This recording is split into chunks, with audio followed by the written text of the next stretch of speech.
আপনার বাড়ির কাছে মসজিদ নাই, আপনি বলবেন হুজুর আমি নামাজ পড়তে যাই নাই, মসজিদ অনেক দূরে। এই বাটপারি করবেন এর লেগে আমার আল্লাহ আগে ওয়াজ করে দিছে, কেউ যেন বলতে না পারে আমার বাড়ির কাছে কোনো মসজিদ ছিল না, এ কারণে আমি নামাজ পড়ি নাই, এ কারণে আমি জামাতে যাই নাই। এ কারণে আমার আল্লাহ কোরআনের সূরা নাবার ভিতরে বর্ণনা কইরা জানাই দিছে, ও বান্দা আমি কি বিছানা করে বানাই দেই নাই? জমিনের যে কোন জায়গায় টয়লেট পেশাবখানা ব্যতীত মানুষের চলাচলের রাস্তা ব্যতীত বাকি জায়গায় যেখানে আযানের সময় হয় মুয়াজ্জিন আযান দিয়ে দেবে, আল্লাহু আকবার আল্লাহু আকবার বলে যখন মুয়াজ্জিনের আযানের ধ্বনি যখন তোমার কানে নগায় চলে আসবে, ও মুসলমান তুমি তাড়াতাড়ি করে ওযু করে পবিত্রতা হাসিল করে নামাজের কাতারে দাঁড়িয়ে যাও, নামাজ পড়া শুরু করো। মসজিদ যদি তোমার কাছেও না থাকে এ জায়গায় পড়ে নামাজ পড়ো, সুবহানাল্লাহ। আগেকার সময় দেখেছি ওই জমিনের পাশে মানুষ মুরব্বী বাবার একটা অতিরিক্ত গামছা নিয়ে যাইতেন, যোহরের আযানের সময় বাড়িতে আসতেন না, আযান শোনা মাত্র ওই পুকুরের খালের পানি দিয়ে ওযু কইরা রাস্তার মধ্যে জমিনের ক্ষেতের লাইনের ভিতরে ওই যায় আসটা ওই গামছাটা বিছাইয়া যোহরের নামাজ আদায় করছে, ঠিক কিনা বলে? আপনি কোন কাল হাসরের ময়দানে বলতে না পারেন মানে আমার গ্রামের মানুষ ছিল গরিব, টাকা ছিল না, অর্থ ছিল না, মসজিদ ছিল না, মাদ্রাসা ছিল না, আমি ইমাম পাই নাই, নামাজ পড়ানোর মতো জায়গা পাই নাই।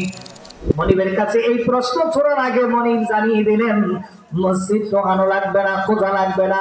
মসজিদ যদি তুল্লা নগর পার দেবিদ্বারও থাকে, আযান যদি হয়ে যায়, ভয় যদি হয়, নগর পার পর্যন্ত তোমার হায়াত নাই, দেবিদ্বার পর্যন্ত তোমার হায়াত নাই, পথে যদি তোমার মরণ এসে যায়, আজরাইল দেখা হয়ে যায়, ও বান্দা এই ভয়টা রেখে তুমি যাই নামাজে দাঁড়িয়ে দাও, যাই নামাজ নাই, একটা গামছা বিছাইয়া দাঁড়িয়ে দাও, তাও নাই।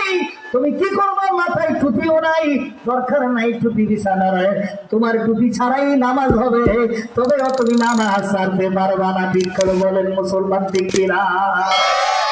টুপি বিচারতে বিচারতে নামাজ চলে যায়, টুপির প্রয়োজন নাই, টুপি যখন পাইবা ব্যবহার করো, নিষেধ নাই।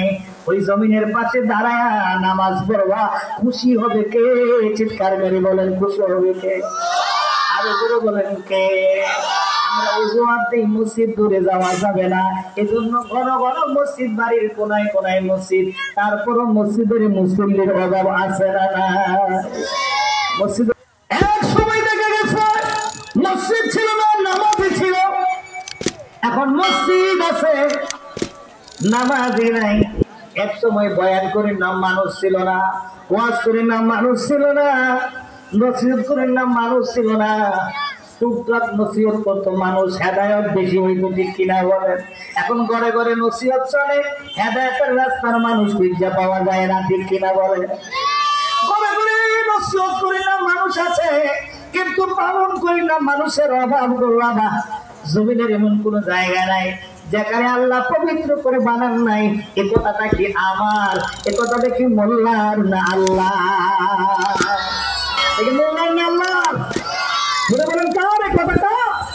মোল্লার নাই, না মোল্লার বানানো নয়, এটা আল্লাহর কথা। আল্লাহ বলেন জমিনকে আমি বিছানা করে বানাই দিয়েছি, এই মাত্রার ভিতরে ওযু করে দাঁড়িয়ে যান, নামাজ হয়ে যাবে। এখানে দাঁড়িয়ে যান, নামাজ হয়ে যাবে। নামাজের জায়গা বিছায়া ওখানে দাঁড়িয়ে যান, নামাজ হয়ে যাবে। মসজিদের জন্য যাবেন, জামাতের সওয়াব পাবেন, কোনো আপত্তি নাই। তারপরে মসজিদের ওযুয়াত দিয়া নামাজ ছাড়া যাবে না। সুবহানাল্লাহ না? আল্লাহ আবার আরেকটা মাসলা দিয়ে দিচ্ছে, বান্দা বলল ফিটিং বাস, আমরা ফিটিং বাস না, শুধু ফাঁকি ভোগ করবি সারি। হুজুরে জিজ্ঞাসা নামাজ পড়তেন না, নাতিয়ে প্রস্তাব করতে, এত লইছি ওই যাতে প্রস্তাব করে নামাজ পড়তে তার গাফিলি তুই কিনা করে লৌকির লেগে। আমার বাসায় তো 3-4টা ছুটকিয়া বাচ্চা ভাই বাতি যাস, আমি কোনো লই না, দিলেও কথা বুঝেন নাই, নেবো না। তারে কি আদর করে অভাব আছে কোনে সারা? তুমি প্রস্তাবটা লইয়া নামাজ মাফের জন্য তুমি 6 তালাশ করো, ঠিক কিনা? তো চাচা নামাজ পড়তেন না, মাঝে কয় ডাক্তারি ফার্মেসিতে বইছে, 1 ঘন্টা বই রয়েছে, কিচ্ছু কয় না, নামাজের কথা কইছে, ওই কাপড়টি বালা না, কাপড় কি হয়েছে এখন বালা, খারাপ কাপড় নিয়ে বই কিছু সমস্যা হয় না, এখন নামাজের কথা হয়েছে কাপড় কইবেন আমগো বাড়ির কাছে পুকুর নাই, পানি নাই, যে ধরান্না দিন পুকুর কাল শুকাই গেছে, অজু করতাম পারছি না, লেগে নামাজও করছি। আল্লাহ সুন্দর করে আবার মাসলা প্রয়োগ করে দিছে, সুবহানাল্লাহ দেখেন না। পানি না একটা লাগলে কি করবেন আমরা অনেকেই জানি না, এটা কি, ওইটার নাম কি তায়াম্মুম। জীবনে কারা কারা করছেন একটু হাত তোলা যায়? তায়াম্মুম কারা কারা করছেন জীবনে? তায়াম্মুম মাশাআল্লাহ বোঝা গেল কেউ করণের কাম লাগছে না, আলহামদুলিল্লাহ, না লাগছে বালা, কিন্তু এটা জানতে হবে মাস্টারা, আপনি যদি মুসাফির হন, পানি না পান, আপনি যদি অসুস্থ হন, মাহজুর হন, মাটি দিয়ে তায়াম্মুম করতে হবে, তায়াম্মুম কইরা নামাজ আদায় করতে হবে, তারপরে নামাজ ছাড়া যাবে। সুবহানাল্লাহ বলতেন না? রাসূল আওয়াজ করে বলেন সুবহানাল্লাহ। এই বন্ধু চিটিংগিরি করবেন, এখন তো চিটিংগিরির অভাব, চিটিং এর জন্য আমরা ফার্স্ট, ঠিক না বলেন? নির্বাচন লাগতো না, বিনা নির্বাচনে, হ্যাঁ বিনা প্রতিদ্বন্দ্বিতায় আমরা ফার্স্ট হবো, ঠিক কিনা বলেন? বাটপারি কারে যে মুসলমান জাত হলাম, মুসলমানের কাজ এখনো করতে আল্লাহ জানে বান্দায় পানি ওজুর দিও, নামাজ চাইরা দিব, তারপর নামাজ ছাড়ন যাইতো না, তায়াম্মুম করেন, সুবহানাল্লাহ বলা যায় না?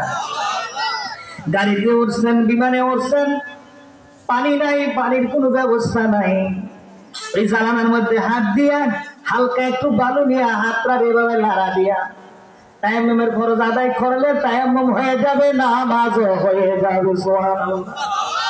এখন নামাজ ছাড়া যাবে? জোরে বলে নামাজ ছাড়া যাবে? যাবে না ভাইরা আমার।